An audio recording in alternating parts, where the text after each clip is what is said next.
Hello friends, आज आपके साथ फिर, क्योंकि हिंदुस्तान के बहुत सारे इश्यूज हैं और उन इश्यूज में एक बहुत बड़ा काम होता है जिसको इंडियन रेलवेज कहते हैं। उसके बारे में बात करेंगे। हो सकता है कि आपके डायरेक्ट एग्जामिनेशन में क्वेश्चन नहीं पूछा जाएगा, लेकिन जहां इंफ्रास्ट्रक्चर की बात होती है वहां पर रेलवे को नजरअंदाज करना, इग्नोर करना बिल्कुल संभव ही नहीं है। आप ये देखिए, लॉजिस्टिक जिसको कहते हैं, यानी मैन मटेरियल सर्विसेज का एक जगह से दूसरे जगह ले जाना, यानी सरप्लस से डेफिसिट की तरफ ले जाना, कितना बड़ा काम है और कितनी बड़ी मसल्स की जरूरत है। इंडियन रेलवेज अपने आप में सिर्फ एक ऑर्गेनाइजेशन नहीं है, लेकिन इंडियन रेलवेज एक संस्कृति का, एक बायोडायवर्सिटी का, हिंदुस्तान के आम जन की सेंटिमेंट्स हैं, उनका प्रतिबिंब है। शुरू में ही बता देता हूं, whether railway is on track और ऑफ ट्रैक, क्या रेल ठीक चल रही है या भटक गए हैं। बहुत कुछ करने का, क्रिटिसाइज करना बहुत आसान होता है, लेकिन इतने बड़े ऑर्गेनाइजेशन को संभालना कितना बड़ा काम है। 12 लाख एम्प्लॉय रेलवे में काम करते हैं। ऑस्ट्रेलिया की जितनी पॉपुलेशन है 2 करोड़ से ज्यादा, उतना हमारे रेल में रोजाना मुसाफिर सवारी करते हैं। ये भी छोड़िए, डेली पैसेंजर्स और जितने भी वेंडर हैं उनकी दिनचर्या का हिस्सा है। यहां पर भी अगर आप और आगे बढ़ेंगे, आपने देखा होगा टूरिज्म का, एडवेंचर का, और ये हिंदुस्तान तो अम्यूजमेंट के साथ जीता है। हिंदुस्तान के फिल्मों में आपको याद होगा, गाड़ी बुला रही है, सीटी बजा रही है, और आगे जीवन की फिलॉसफी रेल के साथ। इसी तरह से पाकीज़ा का वो डायलॉग, ये आपको याद है, इन पैरों को जमीन पर मत रखिए, मैले हो जाएंगे। आपको एक पाव देखे बहुत हसीन है, बहुत खूबसूरत है। बहुत सारी ऐसी चीजें। शोले में एंड शुरू में रेल आती है, रेल पे अटैक होता है, सारा का सारा एडवेंचर, अम्यूजमेंट के साथ जुड़ी रेलवे हिंदुस्तान के जीवन का एक बहुत बड़ा हिस्सा है। और रेलवे सब कुछ बता देती है। रेलवे कैसे लोग हैं, कैसी संस्कृति है, अगर देखना हो तो रेलवे को देख लीजिए। और रेलवे में भी कैटेगराइजेशन हो गई, बात करेंगे। देखिए, शुरू में ही अगर हम हल्की बातें करेंगे तो अच्छी बात नहीं है। आप 1853 से जो सिर्फ 32 किलोमीटर का ट्रैक था बॉम्बे से थाने तक, वहां से रेलवे शुरू किया, एक्सपेंड होता गया। 19वीं 20वीं शताब्दी में बहुत बड़ा रेलवे नेटवर्क हो गया और हिंदुस्तान का पैसेंजर और फ्रेट दोनों का बहुत बड़ा यानी आदमी और मटेरियल को ढुलाई का काम रेलवे ने किया। सोचिए, कोयला, जितने भी मिनरल्स हैं, वो पावर, और इससे भी ज्यादा जो बहुत ही महत्वपूर्ण की बात है, वो हिंदुस्तान के आम आदमी को अपने गंतव्य तक पहुंचाने का काम रेलवे ही तो करती है, और किसी की हिम्मत भी नहीं है। लेकिन कुछ एक चीजें देखनी पड़ेगी आप लोग। अनक्लीन कोचेज, सफाई बहुत बड़ी समस्या, डिले। अब तो थोड़ा सा ठीक है, डिजिटल इंडिया के बाद टाइम पे आने लगी, नहीं तो 4, 5, 6 कई बार तो आज की ट्रेन कल आ रही है। ओवर क्राउडिंग, ये बहुत बड़ी समस्या। एक जो सेकंड क्लास है और जनरल कंपार्टमेंट है, उसको शशि थरूर तो कैटल क्लास कहते थे, बहुत बुरी तरह से। 100% नहीं, कई बार 200%, 300% लोग बैठ जाते हैं, जितने सीटिंग कैपेसिटी है। अनसेफ भी है, लोग चलती ट्रेन में घुस जाते हैं। यहां मैं पहले ही संदेश देता हूं, और वो संदेश है, क्या बात है कि आज तक जब ट्रेन चल रही है तो उसका गेट बंद नहीं होता। जैसे मेट्रो ट्रेन का जिक्र आएगा, उसका भी गेट, ट्रेन स्टार्ट तब होगी, आगे तब बढ़ेगी जब उसका गेट बंद हो जाएगा। आउटडेटेड इंफ्रास्ट्रक्चर है, यूनिगेज बना रहे हैं, मीटर गेज को खत्म हो गई, यूनिगेज बना रहे हैं, और बहुत बड़ा लगभग 95% काम हो गया है। इलेक्ट्रिफिकेशन का भी लगभग काम हो गया है।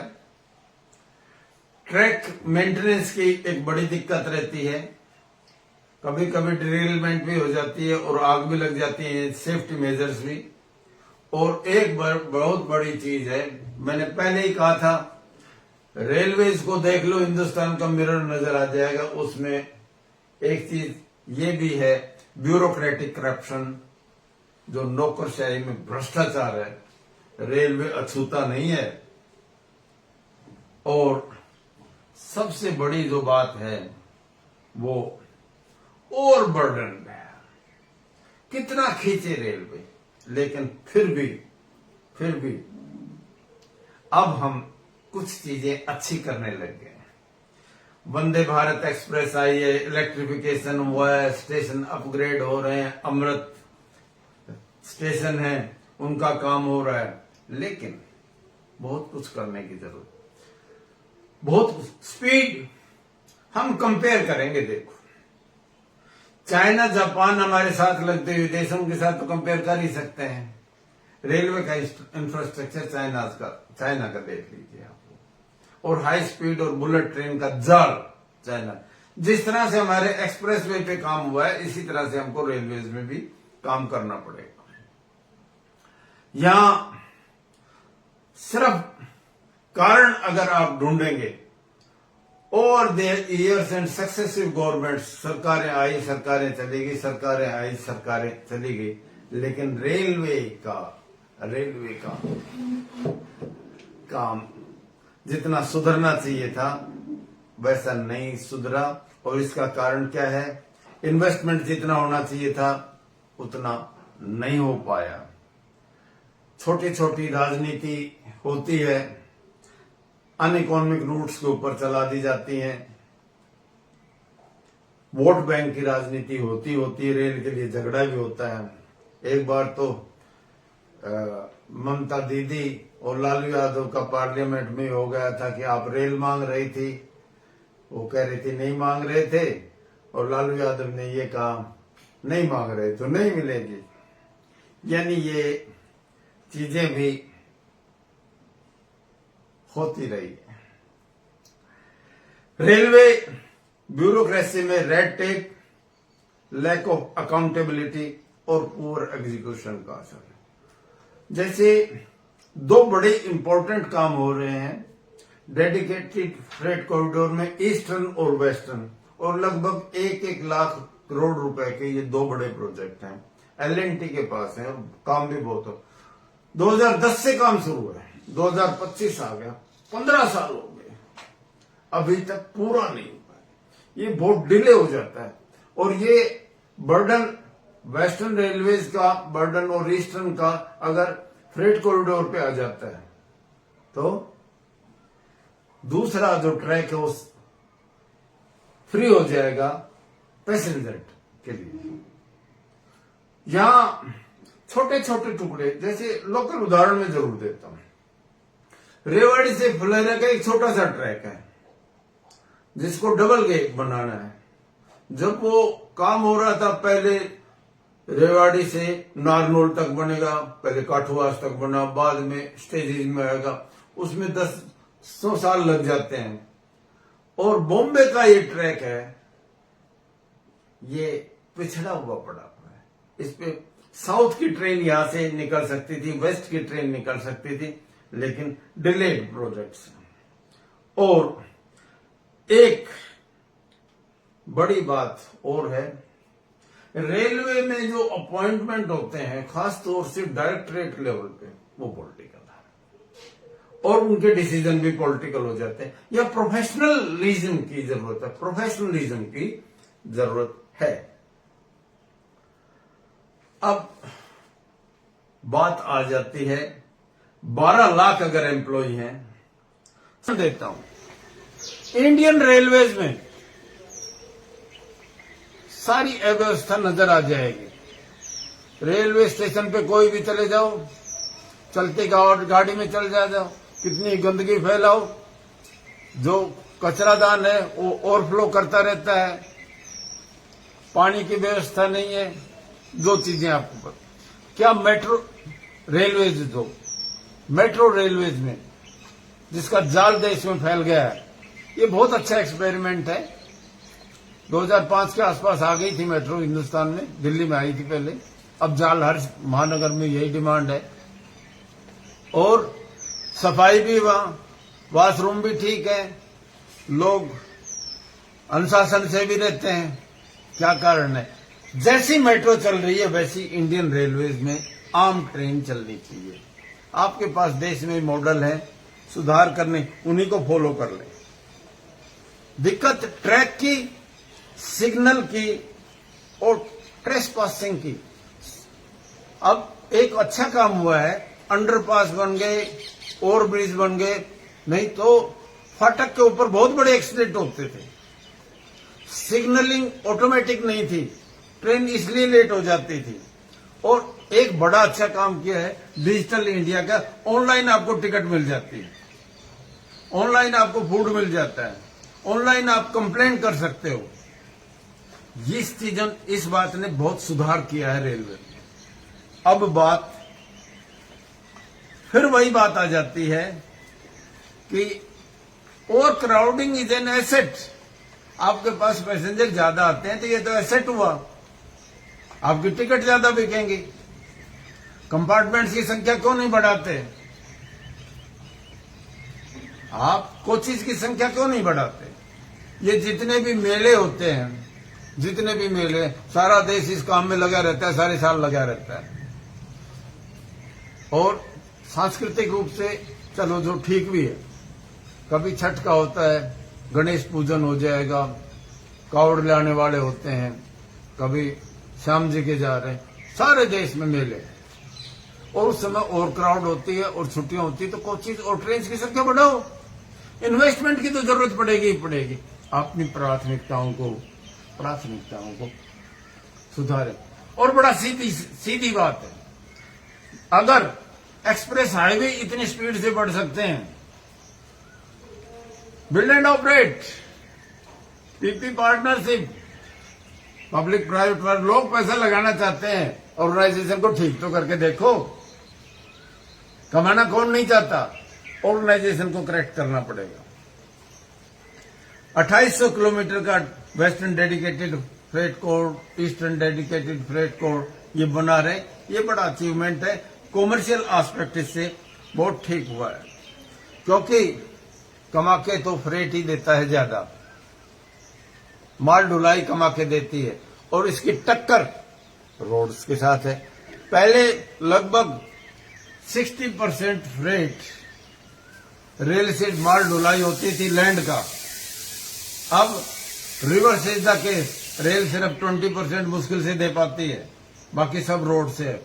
एक कंपटीशन है, जबकि जो ट्रक अब नया मॉडल आया है, ये कोंकण रेलवे के साथ हुआ था कि जो ट्रक आया उसको गाड़ी में लोड करके और वहां पर जो डेस्टिनेशन के ऊपर उतार दो, इससे सड़क भी नहीं टूटेंगी, किराया भी कम लगेगा और गाड़ी भी नहीं खराब होगी और आदमी का एफर्ट है यानी थकान भी कम होगी।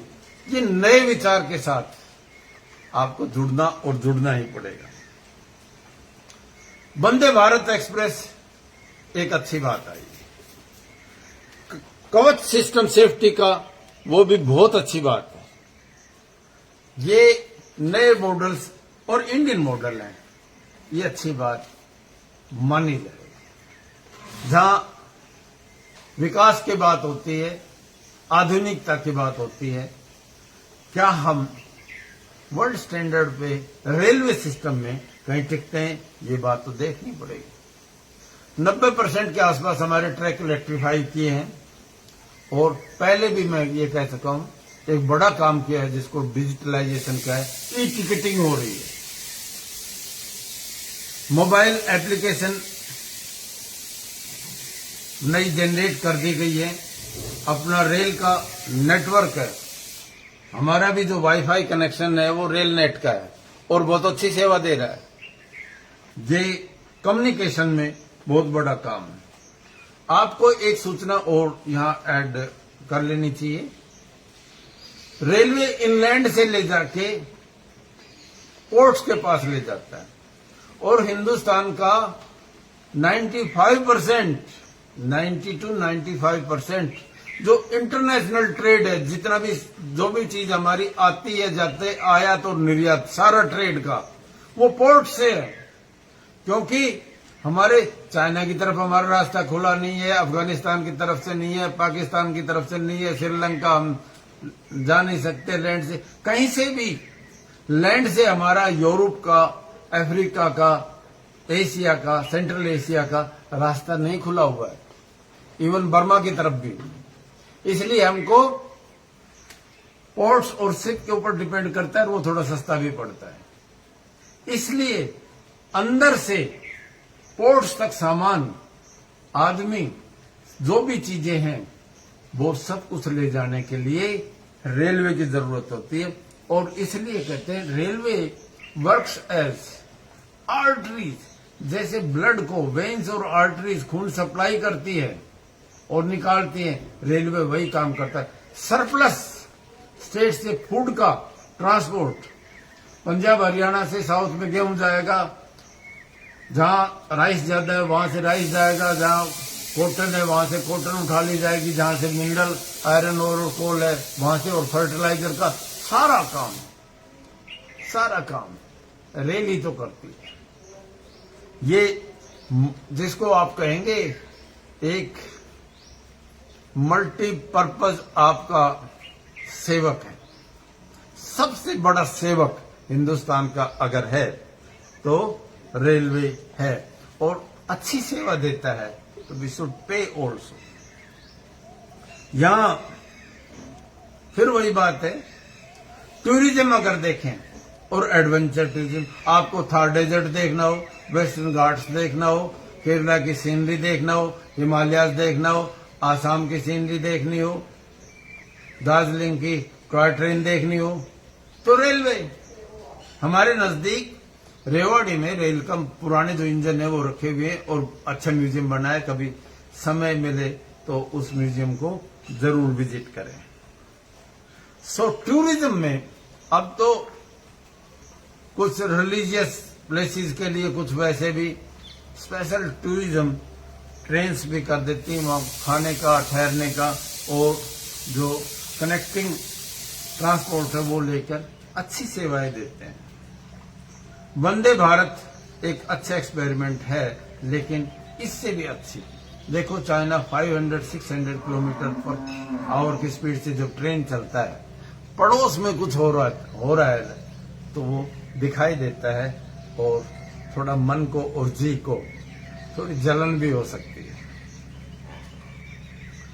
बहुत बड़ा देश, वास्ट है, डायनेमिक है, डाइवर्स है, और इसको इकट्ठा करने का काम भी रेल करती है। हिंदुस्तान की आजादी में बहुत सारे फैक्टर्स हैं, उनमें से एक फैक्टर रेलवे भी था, लोगों को जोड़ने का काम। याद करो महात्मा गांधी की यात्राएं, जब कलकत्ता में दंगे हो रहे थे तो दिल्ली से कलकत्ता महात्मा गांधी ट्रेन से गए थे। और ये भी बात रखें, वो हमेशा 3rd क्लास कंपार्टमेंट में ट्रेवल करते थे। ये इंडिपेंडेंस में रेल का जो योगदान है, इसके ऊपर अलग से चैप्टर बनाना जरूरी है। रेल एक देश की तरक्की का निशान है, रेल एक भाईचारे का सिंबल है, रेल एक कल्चरल डाइवर्सिटी को बताने वाला एक नगमा है। रेलवे हमारे जीवन की मुख्य धारा का एक उबलता हुआ उदाहरण, जहां कटिंग एज टेक्नोलॉजी है, उस कटिंग टेक्नोलॉजी में हम थोड़ा सा पिछड़ गए। देखो मैग्नेटिक ट्रेन आएंगी समय के साथ, हम वहां रिसर्च में काम कर रहे हैं। कटिंग एज, रेलवे के अलग से आईआईटी खोलनी चाहिए, इतना बड़ा ऑर्गेनाइजेशन है। रुड़की इंजीनियरिंग कॉलेज जो आईआईटी बन गई, सबसे पहले इंजीनियरिंग कॉलेज रुड़की बनाया था, जो रेलवे, इंडियन रेलवेज के लिए बनाया गया था। अब बाद में वो अब आईआईटी में आ गया, और रुड़की ने बहुत बड़े हमारे साइंटिस्ट भी दिए हैं। बहुत सारे अमेरिका के जो बहुत बड़े ऑर्गेनाइजेशन में रुड़की इंजीनियरिंग कॉलेज या अब आईआईटी से निकले हुए हैं। हमें अपने ह्यूमन पावर को इस्तेमाल करना आना भी चाहिए। हमारे पड़ोस में पिलानी से सबीर भाटिया निकले थे, उन्होंने हॉटमेल इजाद किया था, अमेरिका में किया।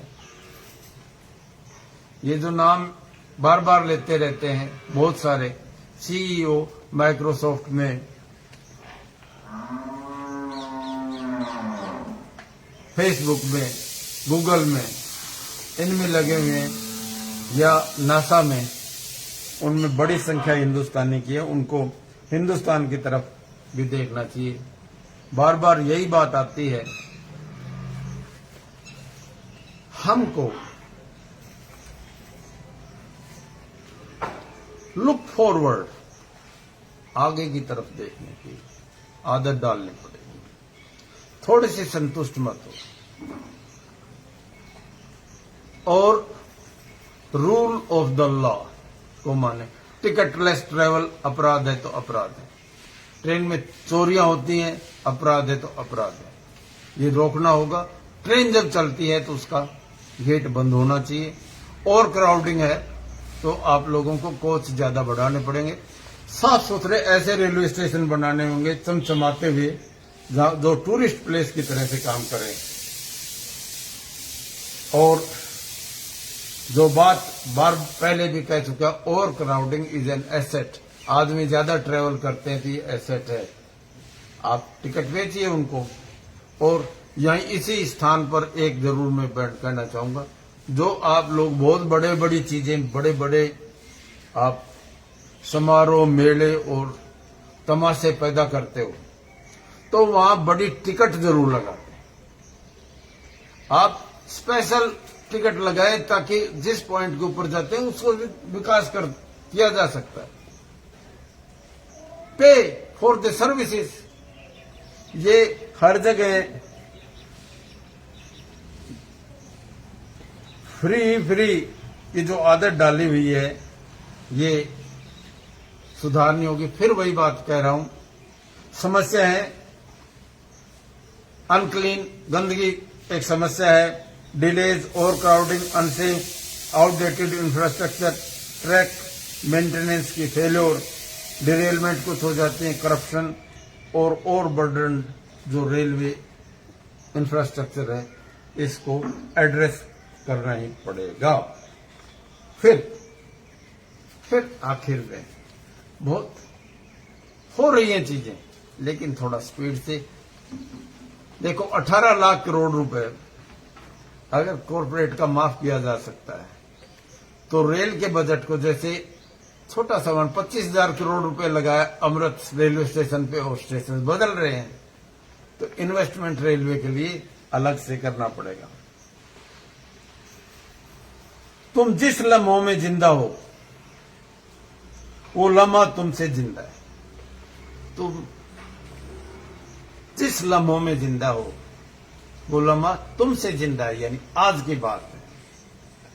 ये वक्त फिर ना आएगा, ये वक्त फिर नहीं आएगा। सब कुछ बदल जाता है, जमाना बदल जाता है, लोग बदल जाते हैं, भावनाएं बदल जाती हैं, परंपराएं बदल जाते हैं, शहंशाह बदल जाते हैं, सत्ताएं बदल जाती हैं, दुनिया के नक्शे बदल जाते हैं। ये वक्त फिर नहीं आएगा। तुम अपनी करनी कर गुजरो, जो तुमने करना है अब कर दो। तुम अपनी करनी कर गुजरो, जो होगा देखा जाएगा। तुम अपनी करनी कर गुजरो, जो होगा देखा जाएगा, जो होगा देखा जाएगा। जय हिंद।